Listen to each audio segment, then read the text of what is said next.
evening, everyone. You're all very welcome on this beautiful evening to the Public Record Office of Northern Ireland, or PRONI, as we're usually better known.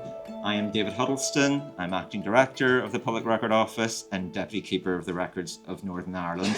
And I extend a really warm welcome to you. I know it is very warm this evening, and we'll keep an eye on the temperature in the room. But you're all especially welcome to tonight's event, which is titled Ireland and America 250th Anniversary Perspectives, marking the upcoming semi-quincentennial of the US Declaration of Independence in 2026. So I extend a welcome on behalf of the Public Record Office and the Department for Communities. So this day, 250 years ago, the 15th of May, 1775, the Second Continental Congress was advising all the colonies to prepare for hostilities. The Congress started to draw up plans to defend New York City, and Richard Henry Lee proposed the establishment of a congressional army. A committee that included George Washington was established to discuss the army whilst they still looked for reconciliation with Great Britain. So it was very much the build-up to independence and the Revolutionary Wars underway. A couple of years later, then, I'm going to turn to a letter from PRONI's own holdings, a letter from Dr. William Drennan, a Presbyterian from Belfast, but was working as a physician in Edinburgh at that time. And he wrote to his sister, Martha, or he affectionately refers to her as Maddie McTeer, in North Street in Belfast, about the American victory over British General John Burgoyne at Saratoga in October 1777. And they're part of the Drennan McTeer letters that are held here in PRONI, were published by the Irish Manuscripts Commission in 3 volumes, and full transcripts of all of those letters are now available in PRONI's online catalogue. So just to take an extract from that letter, William Drennan writes to his sister, "I congratulate the people of Belfast and indeed all mankind on the late victory over Burgoyne, and I charge you to give me a particular description of the manner in which the news was received by both parties with you. What a noble subject for a historical picture would the House of Commons have presented on that day when the ill-omened Germain, who was Secretary of State for Colonies, was obliged to publish news so dreadfully pleasing as this must have been to the minority. I am persuaded that the war will turn on this great event, and it is probable that future historians will date the fall of the British Empire from the 16th of October, 1777, which is when Burgoyne ended up surrendering his forces to the Americans. And that letter was dated December 1777. Obviously took time for the news to travel. That battle was a decisive American victory and a significant turning point that resulted in France entering the war on the American side. And those letters between William and Martha are full of details and discussion about what was happening across the Atlantic and contain their insights from a particular Belfast perspective. Looking forward, I hope that over the next year and the next couple of years, that archival discoveries and rediscoveries here across these islands and the United States will bring new stories and information to the forefront as we look at the links and impact of these events. More recently, in 2023, I was delighted that PRONI was able to display one of the few surviving original Dunlap broadsheets, an iconic document that declared the founding principles of the new American Republic and announced the beginning of the United States as an independent state. The Dunlap Declaration of Independence was the centerpiece of an exhibition with the Ulster Scots Agency that highlighted the contribution and impact of the Scots-Irish to American independence. And then just turning to this evening, I'm pleased that PRONI's been able to work with the Virtual Record Treasury of Ireland at Trinity College Dublin in planning today's event, and I want to give particular thanks to Dr. Joel Harmen and to my colleague Stephen Scarth from PRONI. Finally, I am delighted that Minister Lyons, who is also Keeper of the Records, can join us this evening, and I now invite the Minister for Communities, Gordon Lyons, MLA, to give the opening remarks.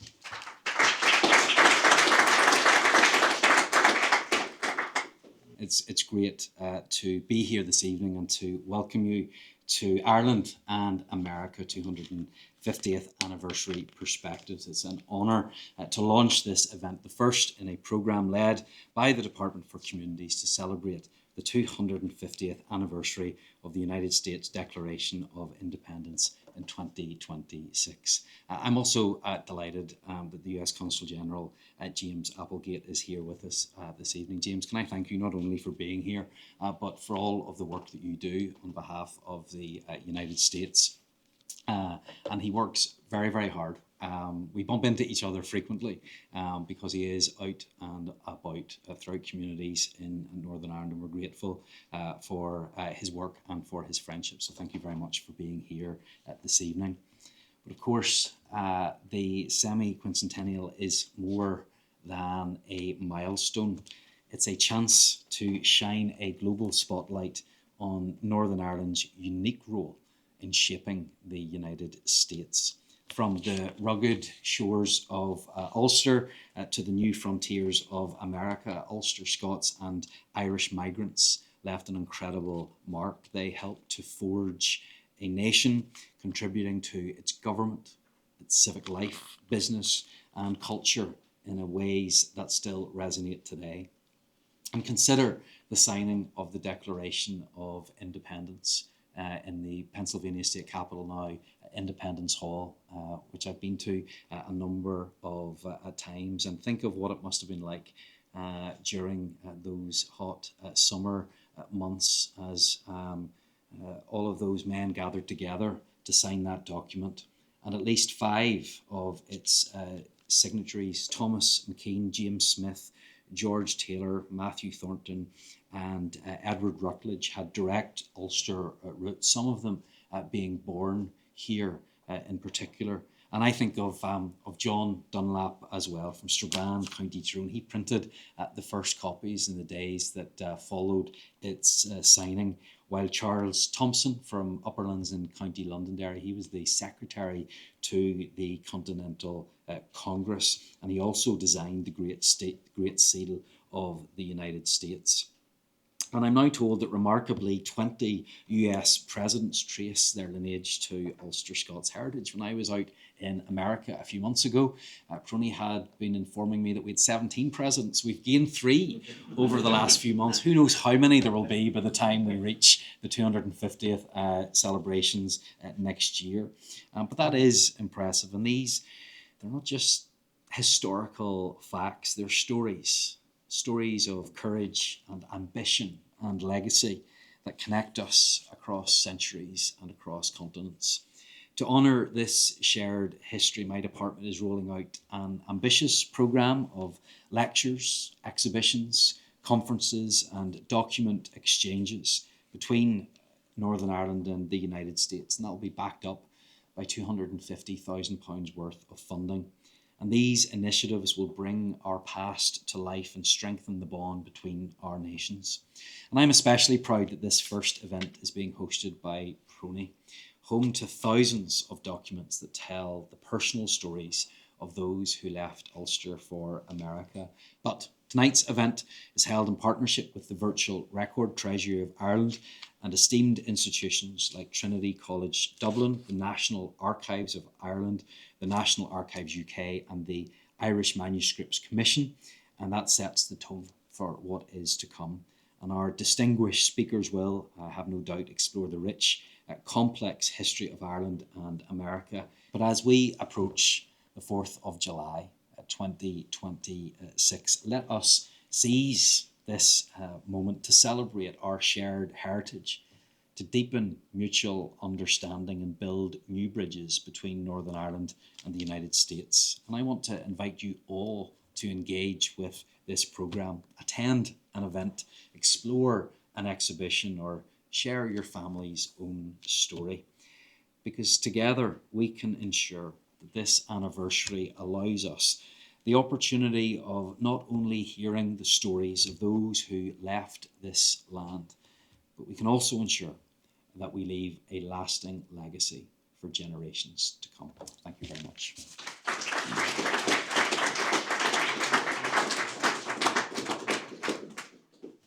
Thank you very much, Minister. I'm now going to invite James Applegate, US Consul General in Belfast, to come and give some opening remarks.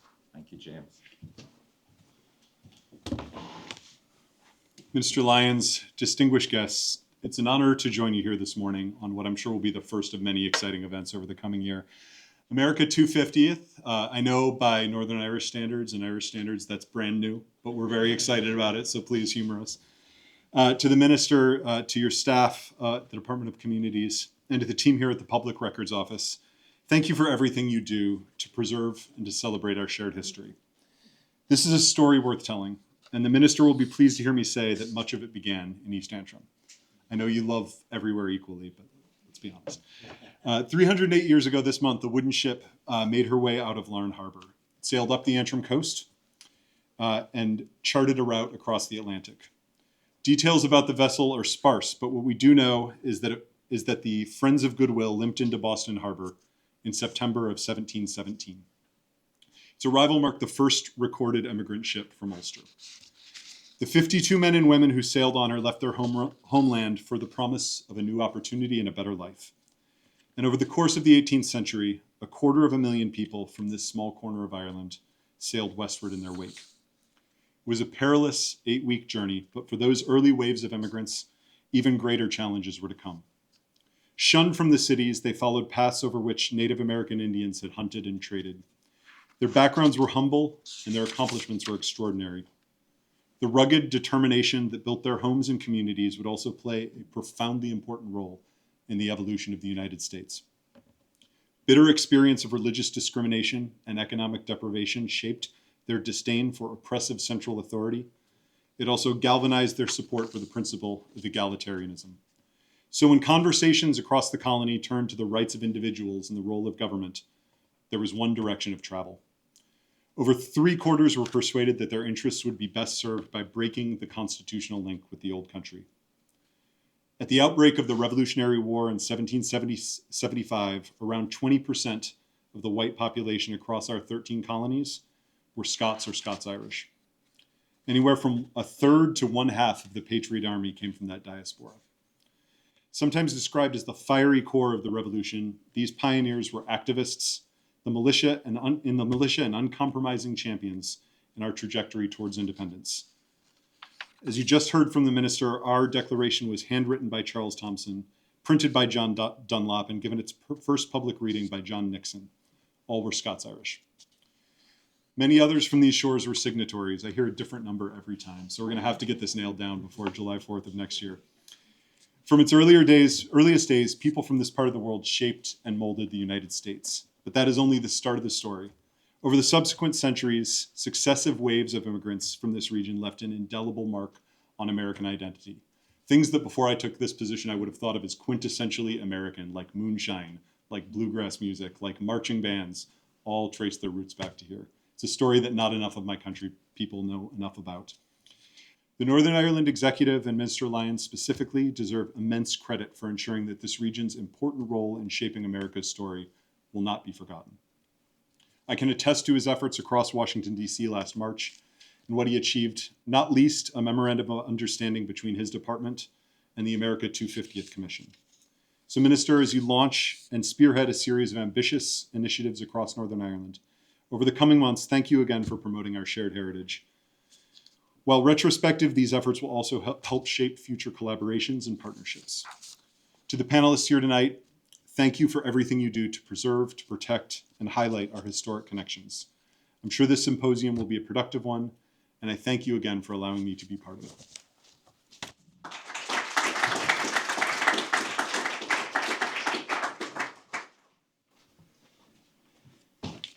Thank you so much, David, and to the Minister and to the Consul General for those opening remarks. My name is Joel Harmen, and I am a research fellow with the Virtual Record Treasury, focusing on Ireland and on Irish records during the period of the American Revolution and up to Union.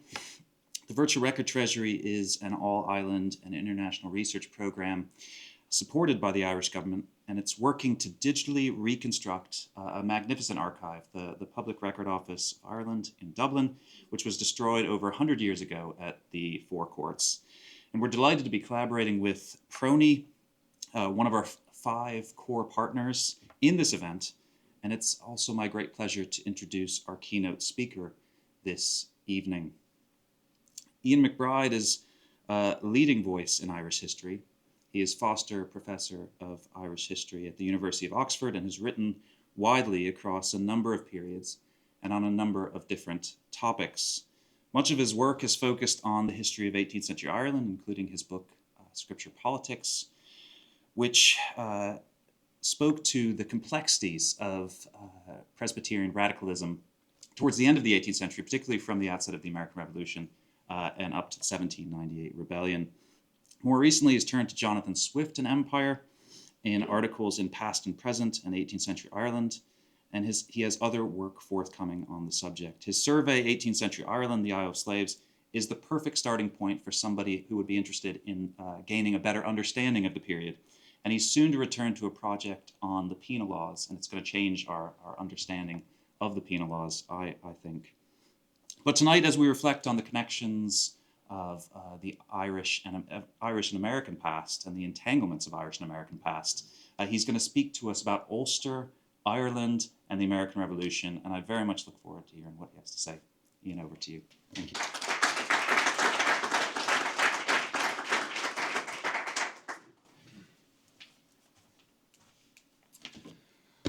Joel, thank you very much. It's a pleasure to be here, and a pleasure to be back in PRONI, where I learned how to do historical research. Now, culturally, intellectually, in its religious character and in its commercial activity and in its social composition, Belfast in the late 18th century would not have looked out of place in colonial America. It was a trading and manufacturing town. It was prosperous, it was self-confident, it was cosmopolitan in its outlook. David Armitage, historian David Armitage, once wrote that the self-image of the 18th century British Empire was, quote, Protestant, maritime, commercial, and free. And that's certainly how Belfast saw itself. And Belfast also, this was a globalizing moment in history, and naturally Belfast liked to see itself at the centre of globalizing developments. The majority of its inhabitants were not only Protestant, they were Protestant dissenters, and there were 5 Presbyterian meeting houses in the town, which covered the spectrum from enlightened rationalism, the sort of liberal avant-garde at one end, to orthodox Calvinism at the other. And Belfast had ideas above its station. When the first Presbyterian congregation had a vacancy in 1789, they invited the Reverend Richard Price to take up that position. And Richard Price, along with Joseph Priestley, was really the most famous, celebrated left-wing intellectual in the British Isles at that time. I use the term left wing slightly anachronistically. And behind him in that caricature is Edmund Burke, the most celebrated conservative intellectual of the period. And it's important to remember that image of Burke with the symbol of religious authority in one hand and the symbol of monarchy in the other. He didn't come, which is unfortunate, but never mind. Belfast was democratic in its deliberations. Its town meetings were politically exciting. It was a centre of print and literacy. It was the epicentre of volunteering, the volunteer movement, which I'll come back to. And of course, in its political instincts, it resembled the American colonies. By 1780, Belfast had acquired a reputation as the Boston of Ireland. A number of times this title was used, and it wasn't intended as a compliment. Incidentally, Robert Heitman's census of 1791, October 1791, the month the United Irishmen were founded, discovered 18,320 inhabitants in Belfast. The total had risen by 40% in just 10 years. And that is exactly the number of inhabitants of Boston in 1790 when the first United States Census was carried out. I can't quite believe this. I can't quite believe that David Dixon, my friend, isn't going to tell me afterwards that I've missed something crucial. But I have checked this several times. So Belfast, exactly the same size as Boston. And of course, it had connections with the American colonies. Waddell Cunningham, the first chairman of the Belfast Chamber of Commerce, reputedly the richest man in the town, possessed a sugar estate on Dominica, and other families in Belfast, leading commercial families like the Joneses, the Blacks, the Ewings, even Dr. Alexander Halliday, the liberal conscience of the town, were invested in the slave complex of the Caribbean. To be a citizen at this time meant to be a propertied man, but it did not mean that women were oblivious to the political excitement of the Age of Revolution. And one of the gems in PRONI is the collection of Drennan McTeer letters. There are more than 1,400 of them written between Martha McTeer and her brother, William Drennan. The topics range from courtship, his inept, bowel movements, hers, troublesome, and the efficacy of various laxatives. Hairdressing, his and hers, very expensive in Dublin, which is where he lived. How to wear a cravat properly, life after death, and all the major political and literary works of that era. I will say something about Drennan later, but I just want to note now that Martha McTeer commented at length on most of the major events of the late 18th and early 20th or early 19th centuries. And in the very first letter of that series, in January 1776, she wrote to William in Edinburgh, enclosing a copy of the Belfast newsletter with the town's petition against the American war. The letter, whose name was Dr. Joseph McCormick, and who was a critic of Ulster radicalism. One of the things the American war did was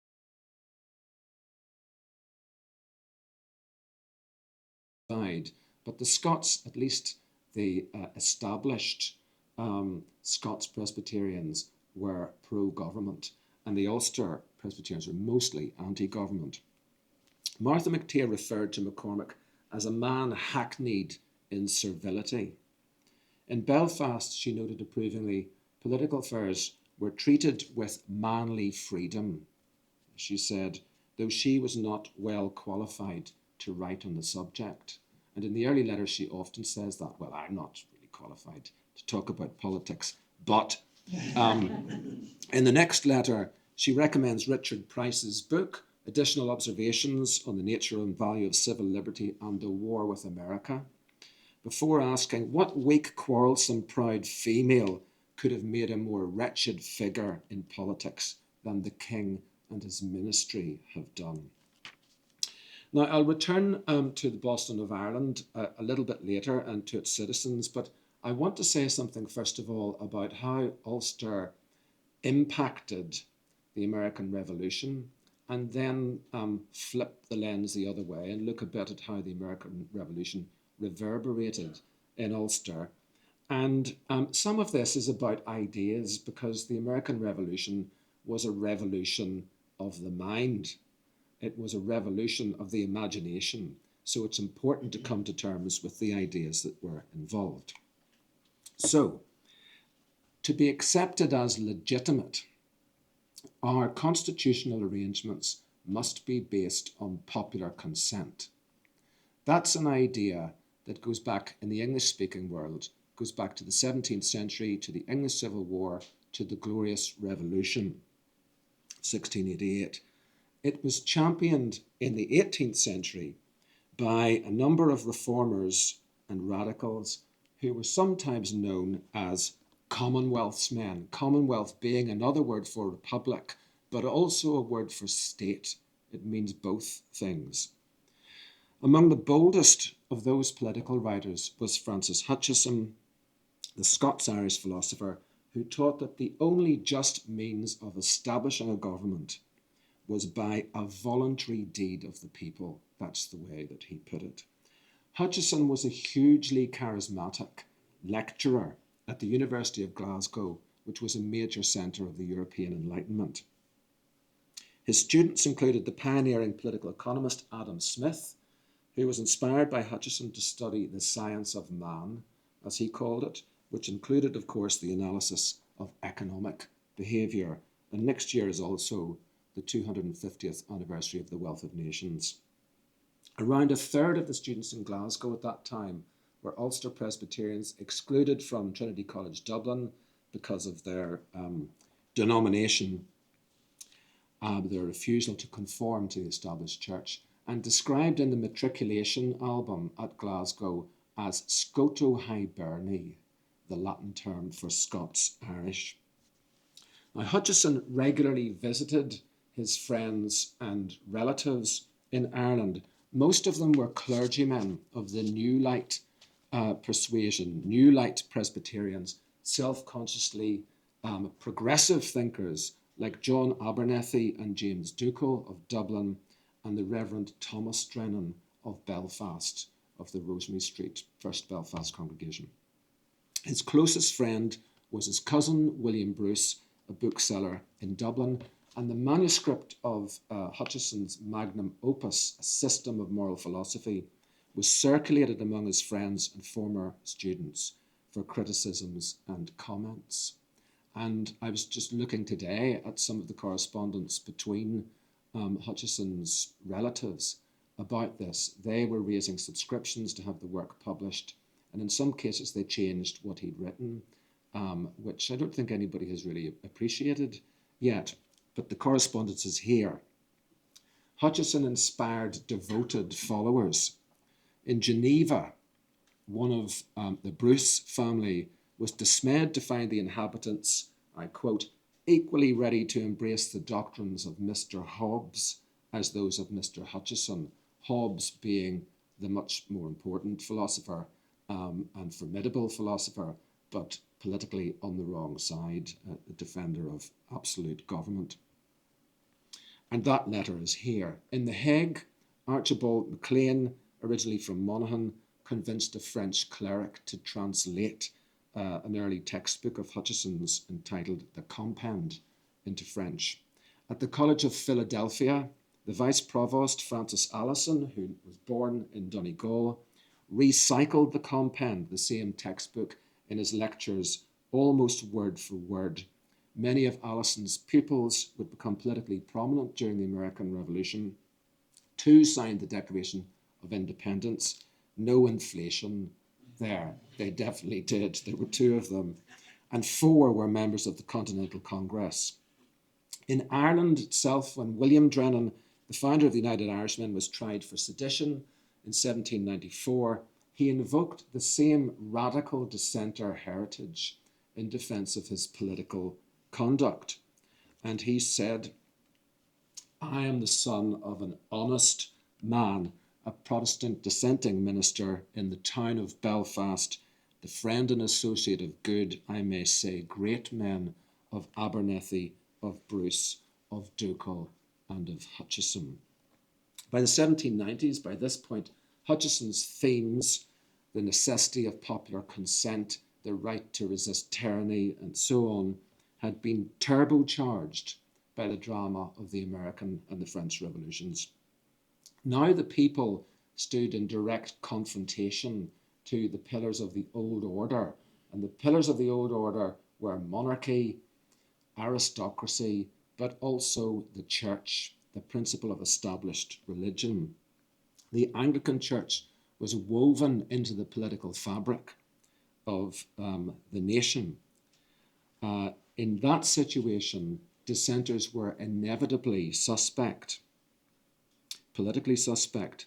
The stubborn persistence of alternative religious ideas, combined with their experience of exclusion and alienation, created fertile ground for the reception of new politically subversive ideas.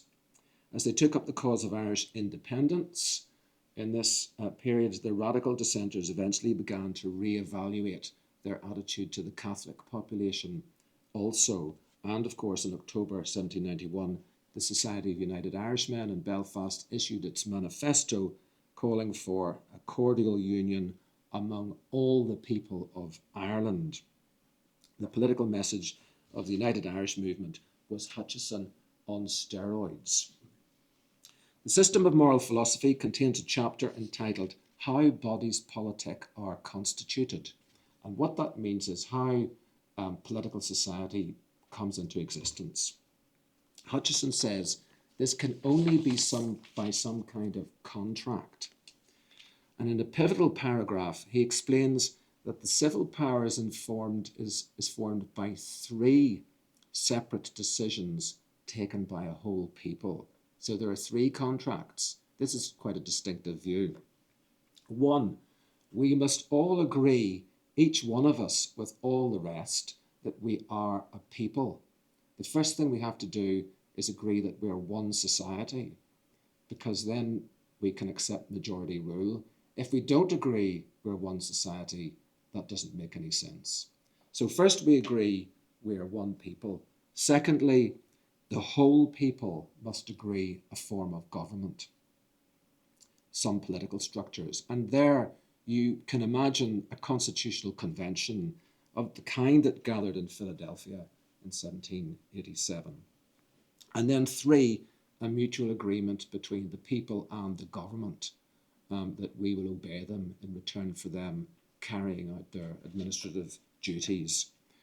Now, Hutcheson didn't mean to suggest that every political society had gone through those three stages in a sort of formal sequence, but he thought that there must have been an agreement in the past that combined each of those three elements in order to create a society that we would regard as just. And the key thing for him was to show that the people retained a separate identity from the government, independently of the government, which would enable us, the people, to impose restrictions on authority and ultimately to depose monarchs who forfeited their right to rule.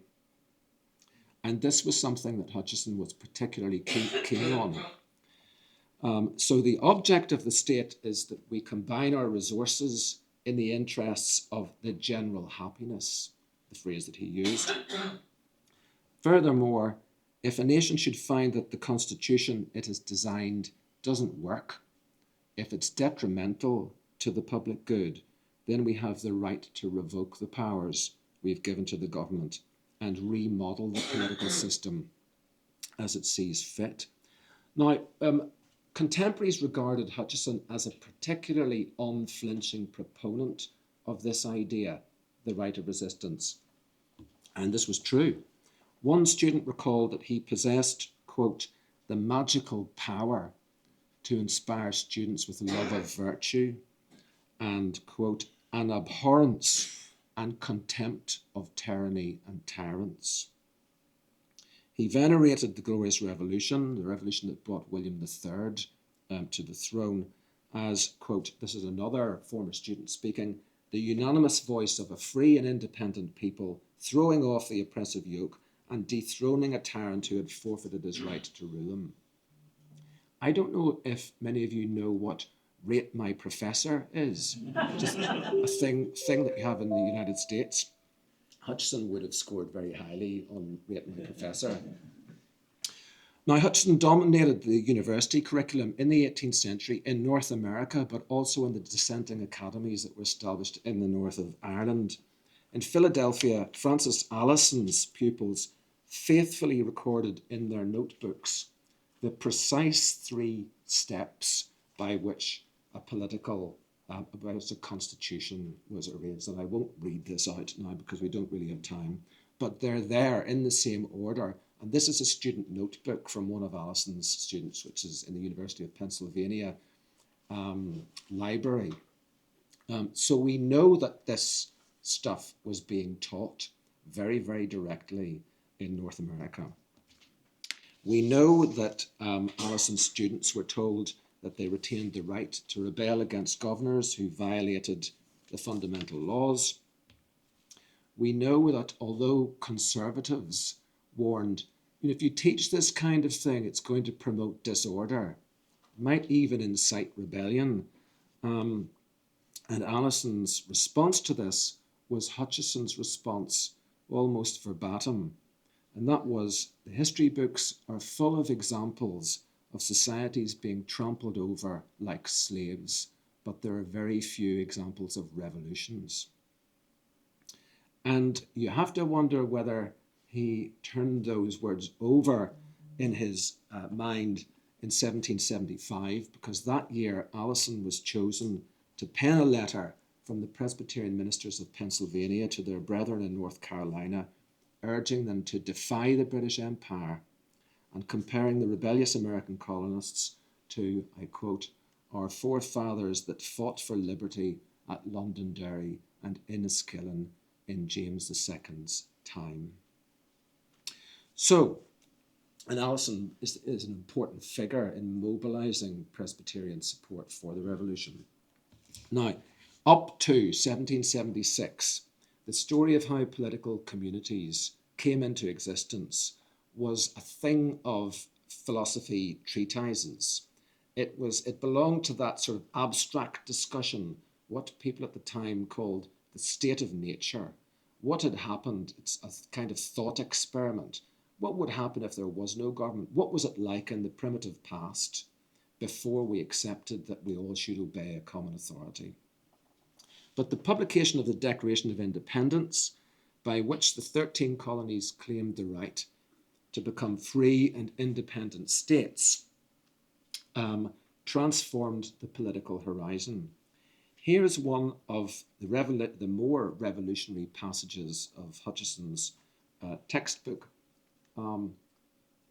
faithfully recycled by Francis Allison at the College of Philadelphia. But as the end of civil power is acknowledged by all to be the safety and happiness of the whole body, any power not naturally conducive to this end is unjust, which the people who rashly granted it under an error may just abolish again when they find it necessary to their safety to do so. And there, the second paragraph is Jefferson's Declaration of Independence. Whenever any form of government becomes destructive of these ends, it is the right of the people to alter or abolish it, and to institute a new government, laying its foundation on such principles and organizing its powers in such form as to them shall seem most likely to affect their safety and happiness. Now, to juxtapose those passages isn't meant to overstate the influence of Hutcheson on the American colonists. At all steps in the Revolution, the English philosopher John Locke was more frequently and more plainly cited, explicitly cited as a source of authority. There was no single understanding of the people in the late 18th century, but a kind of overlapping idea which derives something from John Locke, something from Tom Paine, an important figure in the American Revolution, something from the Declaration of Independence itself. But it's no accident that pro-American sympathy was so strong in the north of Ireland. One Lord Lieutenant wrote to London that the Ulster Presbyterians were Americans in their hearts, and if they're not rebels, it is hard to find a word for them. And again in the 1790s, Ulster provided the most fertile soil for revolutionary ideas, and as I'm sure many people here know, Bastille Day was celebrated more fervently in Belfast than in any other town or city in the British Isles. The dissenters were a territorially concentrated community, which is important. They were deeply resentful at their exclusion from political structures at both local and national level. Hutcheson, later radicals like Drennan, were shaped by that environment, and so too were Francis Allison and other Scots-Irish immigrants in colonial North America. So to recap then, Europeans were familiar with contract theory, but in 1776 and for the next decade, they see contract in practice. They see collective decision-making taking place dramatically across the Atlantic. They see what Hutcheson regarded as voluntary deeds of the people. and observers were mesmerised. On state anniversaries and fast days, the Presbyterian clergy preached sermons on the origins of civil society, on the right of resistance to tyranny, and so on. And those secular themes were intertwined with distinctly Presbyterian emphases on the right of private judgment and the doctrine that Christ is the only king and lawgiver in the church. Now, Scotland's Reformation, from which Ulster Presbyterianism comes, was a radical, the terms the historians use are, it was a radical Reformation rather than a magisterial one. And what that means is it came from below rather than being imposed from above. And coming from below, it struggled with the government, with the state, with the monarchy in Scotland. And it developed this strong emphasis that the spiritual kingdom of the church must be completely separate from the civil kingdom of the state, of the civil magistrate. The interference of human authorities in that spiritual kingdom was regarded as a usurpation of Christ's sovereign power. The machinations of those human impostors were sometimes described as priestcraft. They were sometimes described as popery. For the learned commentators who studied the prophecies in the books of Daniel and Revelation, they were also described by another name, the name of Antichrist.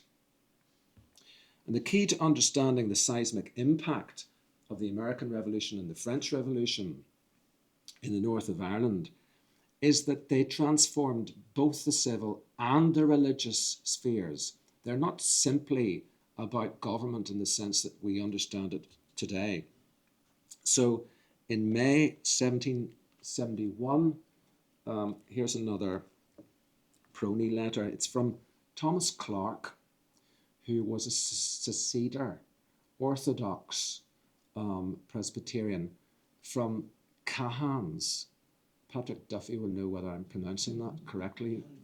Right, okay. In County Monaghan. And he wrote to William Weir in Stewartstown, a merchant in Stewartstown, saying, I call you to besiege heaven that the Lord may prevent bishops and deans from coming over into America. There's a great talk of it now, which excites great anxiety and terror in the hearts of many. This is writing in County Albany, near Philadelphia. The blood of many Christians is to be found on the skirts of their surplices. And later letters to the Weirs in Stewartstown say, come over here, move here. You can live without the tithe master and without the oppression of the landlord. And there again, you see that church and state are closely joined together at this time. Now, Ulster Presbyterians were fascinated by a state which had no established church, and also fascinated, of course, by the destruction of the confessional state in France in 1789, when papal authority is excluded from France, and disabilities on Protestants, the sort of flip side of the penal code in Ireland, are brought to an end. Millenarian tracts were printed in Belfast, in Newry, in Strabane, and Monaghan. Prophecies were inserted in the Northern Star, the United Irish newspaper, and the message that was spelled out in these was, to quote the Reverend William Staveley of Knockbracken near Belfast, that the saints of all nations were now about to cast off those chains of slavery that have been forged by hell and Rome, to bind down the lives and the liberties of men. There's William Staveley in a sort of, slightly reminiscent of the Reverend Ian Paisley in his less accommodating period. And Staveley was a covenanter, like the Reverend Ian Paisley's mother, at the really fundamentalist end of the Presbyterian spectrum. But millenarianism, the belief that the second coming of Christ would inaugurate the establishment of the kingdom of God on earth, was part of the Protestant mainstream. It wasn't a fringe phenomenon.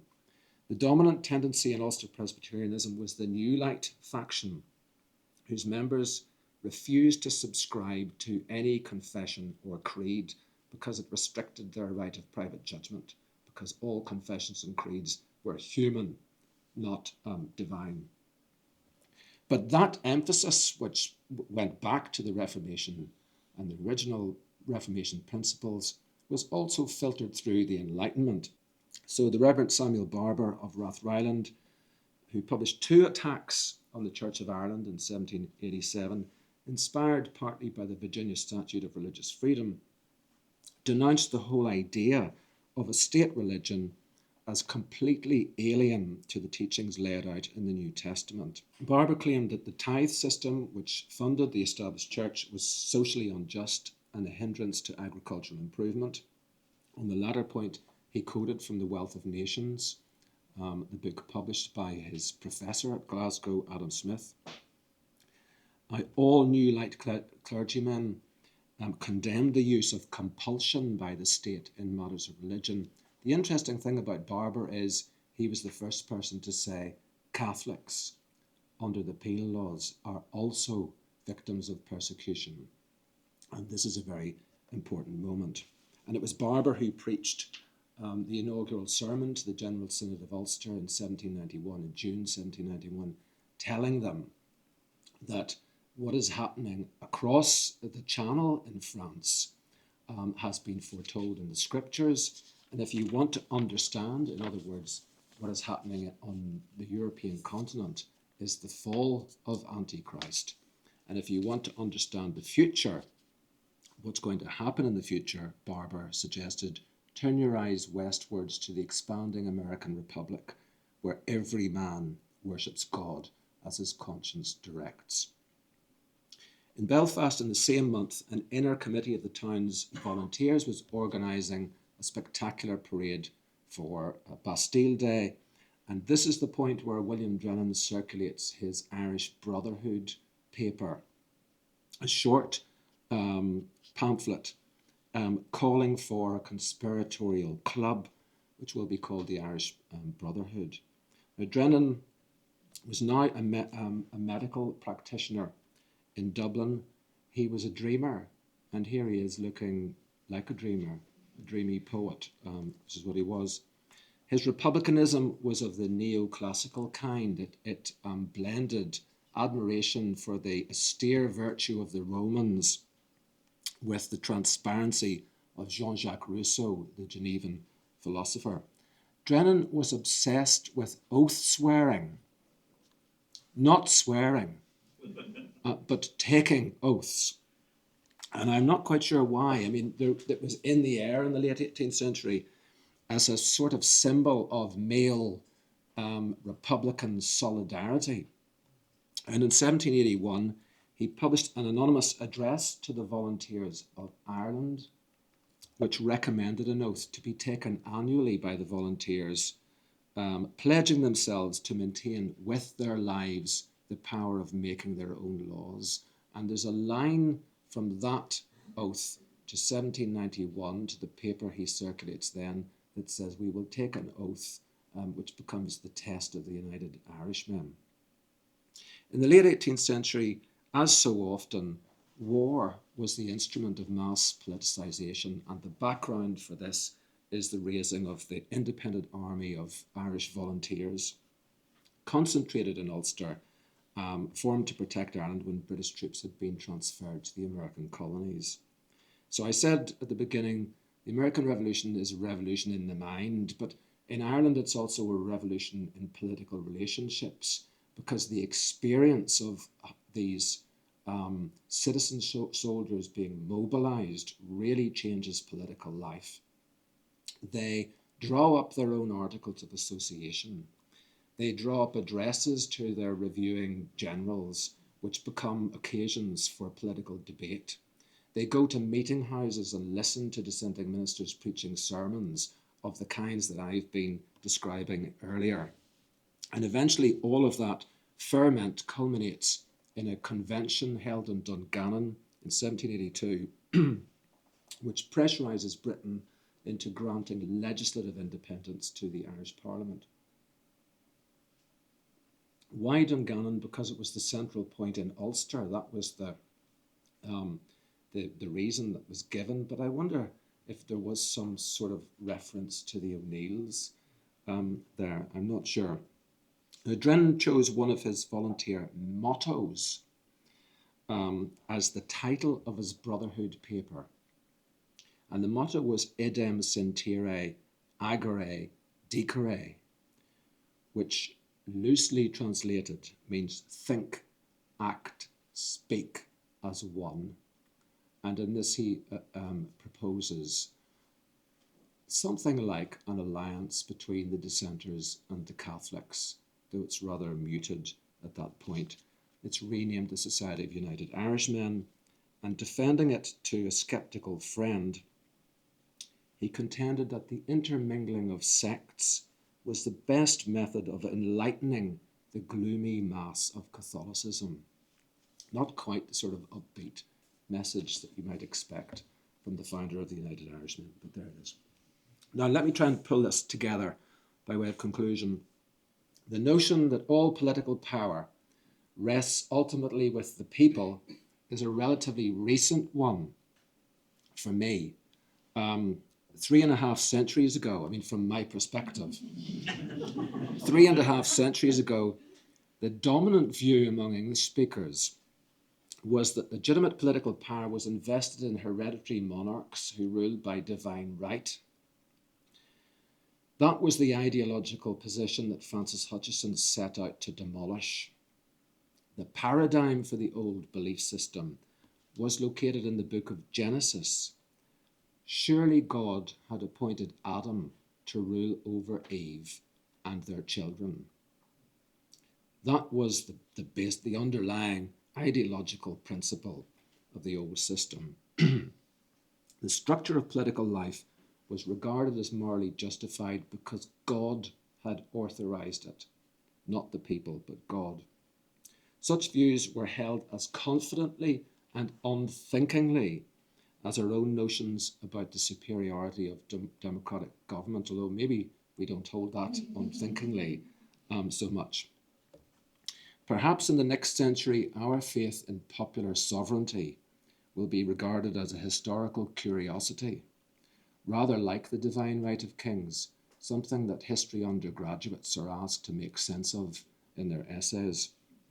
After all, the only safe conclusion to be drawn from the study of the human past is that one day our myths and illusions will seem just as exotic as those of pre-modern societies seem to us.